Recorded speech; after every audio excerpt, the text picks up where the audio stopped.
동백 패스랑 이 K 패스랑 중복되는 거 아니냐? 아, 중복됩니다. 아, 중복돼요? 예. 그럼 어떻게 뭘 사용해야 그러니까 됩니까? 이게 이제 재밌는 건데 네. 대중교통을 환급시켜주는 그러니까 그 말은 교통 복지를 시행하는 거잖아요. 부산시가 전국에서 처음으로 동백 패스 제도를 만들어냈습니다. 네. 이걸 만들고 시행을 할 즈음에 중앙정부가 K 패스라는 걸 거의 유사한 걸 만든 거예요. 그러니까 어떻게 보면 부산시가 선도적으로 대중교통 복지 정책을 시작을 했고 중앙정부도 따라왔고 서울시도 합니다. 규동행 패스라고 해가지고 맞아요. 따라오게 되거든요. 네. 그래서 전반적 추세는 대중교통을 최대한 이용하는 사람들에게 편의를 제공할 쪽으로 가고 있는 거예요. 근데 방식이 각각이 다 다릅니다.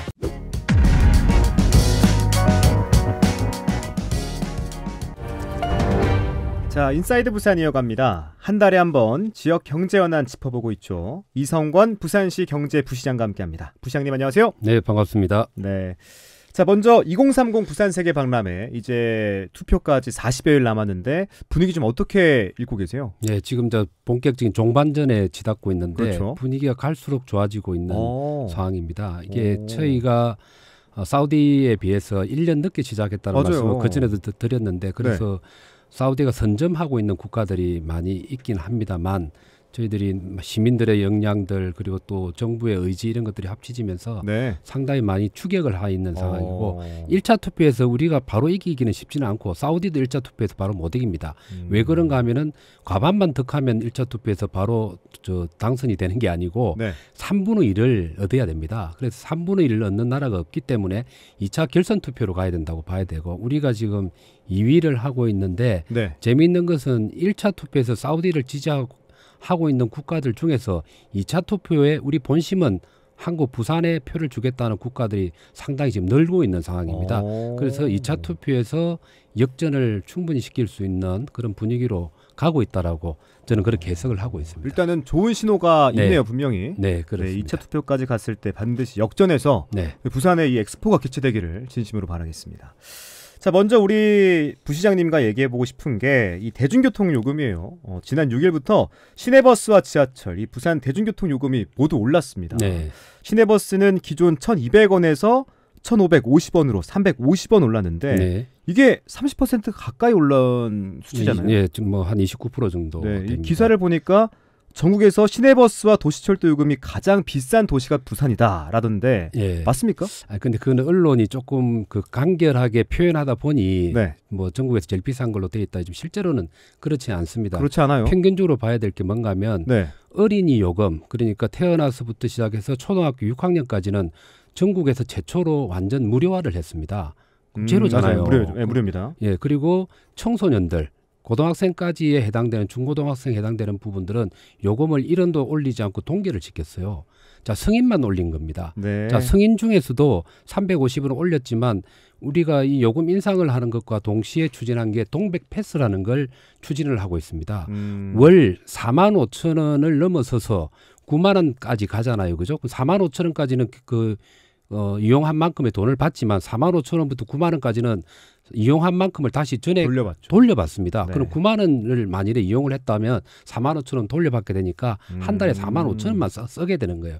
그렇기 때문에 성인 기준으로 봤을 때도 동백 패스 그러니까 대중교통을 이용하게 되면 네. 타 시도보다 훨씬 값싼 가격에 대중교통을 이용하게 되는 것이고 그다음에 말한 것처럼 어린이들의 경우는 무료가 되었어요. 네. 청소년은 동결이 되었습니다. 오르지 않았고. 그러면 어떻게 해서 전국에서 제일 비싼 요금이 되느냐.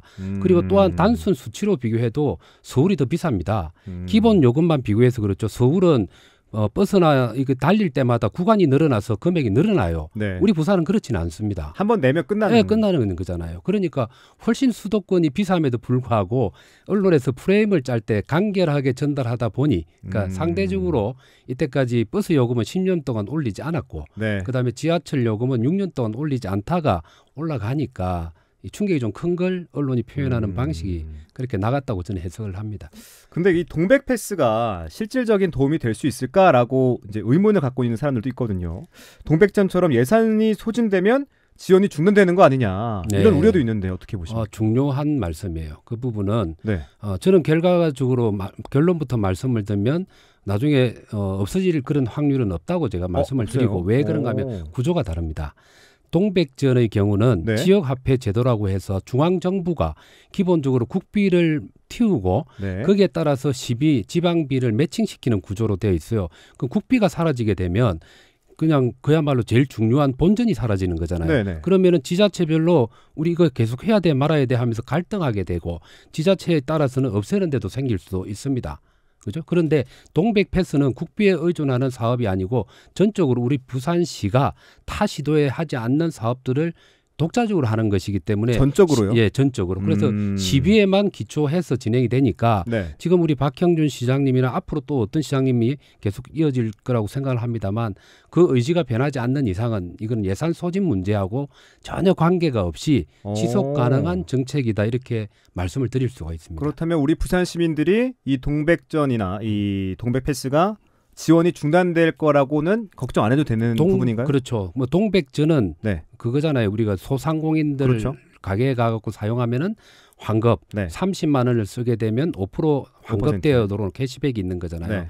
근데 아까도 말한 것처럼 동백전과 동백 패스는 다릅니다. 동백전은 국비가 있어야지 운영 가능한 건데 동백 패스는 시가 전적으로 우리 시가 전적으로 하기 때문에 시의 의지로 그냥 다 끝까지 갈 수가 있기 때문에 중간에 이 정책이 사라질 걱정을 대해서는 안 해도 된다라고 말씀할 수 있습니다. 또 내년 7월에 출시하는 이 정부가 이 K-패스도 출시를 네. 하고 있잖아요. 그러면 동백 패스랑 이 K-패스랑 중복되는 거 아니냐? 아, 중복됩니다. 아, 중복돼요? 예. 그럼 어떻게 뭘 사용해야 그러니까 됩니까? 이게 이제 재밌는 건데 네. 예, 대중교통을 환급시켜주는 근데 그 말은 교통 복지를 시행하는 거잖아요. 부산시가 전국에서 처음으로 동백 패스 제도를 만들어냈습니다. 네. 이걸 만들고 시행을 할 점에 중앙정부가 K-패스라는 걸 거의 유사한 걸 만든 거예요. 그러니까 어떻게 보면 부산시가 선도적으로 대중교통 복지 정책을 시작을 했고 중앙정부도 따라왔고 서울시도 합니다. 규동행 패스라고 해가지고 맞아요. 따라오게 되거든요. 네. 그래서 전반적 추세는 대중교통을 최대한 이용하는 사람들에게 편의를 제공할 쪽으로 가고 있는 거예요. 근데 방식이 각각이 다 다릅니다. 우리 부산시의 경우는 뭐 시민들도 많이 지금 가입을 했습니다만 기본적으로 금액 기준으로 합니다. 한 달에 4만 5천 원 그렇죠. 그리고 9만 원까지는 환급돼 돌아오는 이런 구조 돈의 기준을 금액 기준으로 책정이 돼 있으면은 중앙정부에서 하는 K-패스의 경우는 네. 이용 횟수에 대비해서 적용을 시킵니다. 월 20일에까지는 그 기본 요금을 다 내게 하고 있고요. 20일에부터 최대 60회까지 그 구간 사이에 그 대상자에 따라서 그러니까 일반적인 할인율은 20%입니다. 그러나 뭐 예를 들어서 교통 약자들이 있을 수 있잖아요. 그래서 그렇죠. 장애인이라든지 네. 뭐 어린이랑 좀 다를 수 있겠죠. 이런 사람들에 대해서는 그 할인율이 최대 53%까지 갑니다만, 예, 그래서 K-패스의 경우는 횟수에 적용을 시키고 우리는 금액으로 이렇게 적용을 시키고 있는 두 개가 기준점이 달라요. 그래서 지금 이제 앞으로 풀어야 될 숙제들이 있습니다. 두 가지의 목적, 정책 목적은 동일한데 이게 적용되는 대상은 또 똑같은 사람이 적용되면 이중으로 될 수가 있는 거잖아요. 그렇죠. 그래서 이걸 피하는 게 중요하기 때문에 중앙정부하고 이 부분을 지금 협의를 하고 있는 중입니다. 협의 단계예요. 예, 협의를 해서 우리가 제안하려고 하는 거는 이런 거예요. 부산시가 소비자 입장, 승객의 입장에 봤을 때 금액으로 적용했을 때 유리한 게 있을 수 있어요. 그러니까 적게 타는 사람들, 많이 타는 사람은 횟수가 유리할 수도 있고 이렇잖아요. 그러면 그렇죠. 그 구간이 분리돼서 징수가 환급이 될 수 있는 그런 설계를 하자라고 일단 제안을 해놓은 상태입니다. 그러면 소비자인 승객의 입장에서는 어쨌든 간에 본인한테 좀 더 많은 환급이 될 수 있는 걸 두 개 중에 하나가 돌아올 수 있도록 그렇게 지금 중앙정부하고 협의를 하고 있는 중입니다. 일단 정리를 해보자면 뭐 전국에서 가장 비싼 게 부산이라고 하는데 사실 어린이는 무료고 청소년은 동결이고 성인들만 좀 오르긴 했지만 이것도 동백 패스를 보면 환급받는 부분이 있기 때문에 네. 서울시, 그러니까 수도권이 더 비쌀 수 있다. 네, 그렇죠. 이거는 사실이고 또 이 동백 패스는 지원 중단 가능성이 없다까지는 이제 우리 인터뷰를 통해서 좀 정리해 볼 수 있는 부분인 것 같습니다. 또 부산 대중교통 수송 분담률이 40% 초반이거든요. 네. 뭐 시내버스나 도시철도 적자분에 대해서 매년 부산시가 메워주는 거 아닌가 싶은데 요금 인상 전에 운영사들의 자구 방안이 먼저 좀 있어야 되는 거 아니냐라는 의견도 있거든요. 그 어떻게 생각하십니까? 뭐 틀린 말은 아닙니다. 그러나 그것도 한계가 있죠. 그래서 한계가 있어요. 먼저 선제 조건이라기보다는 병행해 나가야 되죠. 그러니까 결국은 그 운영사라고 하는 게 버스 회사잖아요. 자, 우리 부산뿐만 아니고 전국의 이제 버스들은 준공영제입니다. 그렇죠. 그죠? 노선에 대한 결정과 임금에 대한 결정, 그 다음에 금액에 대한 것들은 지자체라는 지방 정부들이 다 결정을 냅니다. 그리고 회사는 소유만 하고 있는 거고, 근데 그것도 함부로 재산을 매각할 수도 없는 상황이에요. 맞아요. 근데 자 보셔야 될 게 우리가 이 탄소 중립 사회로 가기 위해서 버스 가급적이면 대중교통을 이용하게 만들잖아요. 근데 대중교통이 보면은 이익이 나는 노선이 있고 이익이 나지 않는 노선이 있습니다. 예를 들면 부산대에서 서면에서 중앙동까지 가는 데는 황금 노선으로 이용객이 사람들이 많잖아요. 많죠. BRT가 딱 지나가는데 한번 생각해 보세요. 그럼 이익이 날 거잖아요. 자, 기장 가고 강서 가는데 지금 야간에도 버스를 운영을 하고 있습니다. 몇 명 탑니까? 확실히 황금 노선보다는 적겠죠. 엄청난 적자가 생겨요. 그럼 자, 없애자. 그럼 자본주의 논리, 시장 논리로 하면은 이익이 발생하지 않는데 없앴다고 치자고요. 그럼 거기 있는 사람들이 갈 때 자가용이 없는 사람 어떻게 합니까? 못 가죠. 못 가잖아요. 그러니까 그게 준공영제의 취지입니다. 교통 복지를 하는 거예요. 적자가 있음에도 불구하고 교통 수단을 이용해서 거기에 사는 사람들이 편하게 이용할 수 있도록 해주는 거죠. 그게 전 세계적인 추세죠. 일본은 아예 준공영제가 아니고 공영제를 하고 있어. 일본이요? 일본은 동경에 가보면 전부 공영버스입니다. 도형 버스, 동경도가 운영하는 버스. 우리나라는 준공영제가 돼. 그러니까 적자는 피할 수가 없는. 그래서 그 적자를 막기 위해서는 그 버스 운송 사업자들의 노력도 필요하고, 그 다음에 시민의 노력도 같이 필요합니다. 사실은 대중교통을 위해 가지고 BRT 잘 만들어놨잖아요. 지하철 잘 가고 있잖아요. 맞아요. 근데 탑니까? 안타까워. 타게 만들어야죠. 타게 만들어야죠. 그래서 아까 동백 패스 같은 걸 저희들이 도입을 하는 거예요. 그래서 버스 회사도 서비스 개선을 해야 되고, 시도 가급적 대중교통 분담률을 높이기 위해 가지고 다양한 정책을 구사하는 거고, BRT가 그렇게 해서 나온 거고, 또 마찬가지로 동백 패스도 그러한 거고, 어린이 무료 요금을 하는 이유가 지금 어릴 때부터 대중교통 친화적인 걸 몸에 익혀야지 나중에 커서 어른이 되면 자가용 안 탈 거잖아요. 그렇죠. 지금 만일에 부모님 차 운전하는 뒤에 뒷좌석에 앉아갖고 그렇게 타고 다니던 버릇이 있으면 지하철 타라고 하면 타겠습니까? 어릴 때부터 대중교통 친화적으로 가는 거죠. 그래서 사실은 도시 전체의 어떤 대중교통의 분담률을 높이기 위해서는 1차적으로는 시민과 버스 사업자 그리고 시의 이렇게 삼위일체로 이루어져 가지고 같이 노력을 해야 됩니다. 버스 사업자한테만 그걸 강요할 수는 없습니다. 그렇네요. 네.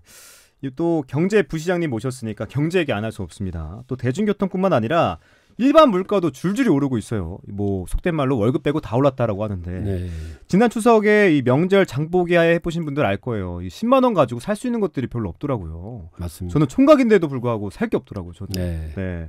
이 부산은 농산물 가격 상승률과 또 외식 물가 상승률도 높은데 물가 안정과 민생 회복에 대한 대책, 어떤 대책을 좀 강구하고 계십니까? 이게 참 물가 부분은 어렵습니다. 변수가 다양하기 때문에. 그러니까 인간이 인간의 힘으로서 통제가 가능한 변수들이면 조절하기 쉬울 거잖아요. 근데 이게 이제 물가는 보면은 농산물, 수산물, 축산물, 그다음에 공업류들 이렇게 다 복합적으로 있잖아요. 자, 농수산물의 경우는 인간에 의존하는 무관하게 기상이변이 생기게 되면 그게 아무래도 수요 대비해서 공급이 안 따라가니까 급등을 하게 되는 거죠. 그래서 올해를 뒤돌아보면 봄과 여름의 기상들이 별로 좋지가 않습니다. 폭우가 확 내리기도 하고 7월 달은 계속 비가 오고 했어서 농작물들한테 좋지가 않아서 그래서 사과라든지 또 일부 채소류나 이런 때는 기상 불량으로 인해 갖고 가격이 급등을 했고, 그다음에 또 추석이라는 명절 때마다 항상 나타나는 현상들이 수요가 막 급증하니까 오른 게 있어요. 그래서 상대적으로 지금 아까 우리 진행자께서 말씀한 것처럼 장보러 가면 10만 원 들고도 살 수 있는 게 별로 없는 상황인 거는 맞습니다. 맞고, 그럼에도 불구하고 우리 시가 그 분야별로 물가 안정을 위해 가지고 작년 4월부터 해가지고 제가 이제 단장입니다만 물가 안정 비상 TF를 만들어 놓은 상황이고요.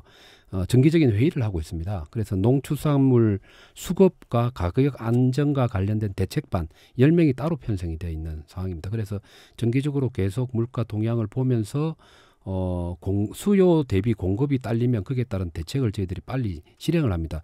예를 들면 뭐 이런 거죠. 농축수산물의 수급 안정을 이제 저희들이 추진을 하는데 부산에 예를 들어서 농산물 그 도매 시장이 있잖아요. 도매에서 네. 소매로 넘어올 거 아닙니까, 그죠? 그 도매 시장이 서부산은 음궁, 그리고 동부산은 반여동이 있어요.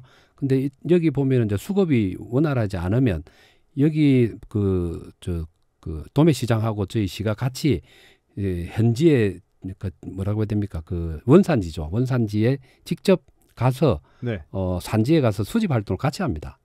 그렇게 해서 수급을 조정을 한다든지 아니면 비축 물량을 가지고 있는 데가 있으세요. 농수산물 유통공사가 그런 역할을 하고 농협이라든지 수협이나 축협이 있잖아요. 그죠? 네. 그쪽하고 우리가 TF를 같이 운영을 하고 있거든요. 그러면은 수요에 비해서 공급이 딸린다 하면은 빨리 산지에서 보급을 할 수 있도록 그런 방향으로 수급 조절을 통해서 최대한 물가 안정을 위해서 많은 노력을 하고 있다라고 말씀을 좀 드리고 싶고 이런 게 다 연동이 되면 외식 물가로 다 이어지게 된다고 봐야 되겠죠. 그러니까 부산시에서도 이 수급 조절을 위해서 예. TF를 운영하고 있다. 네. 이렇게 생각하면 되겠네요. 네. 알겠습니다.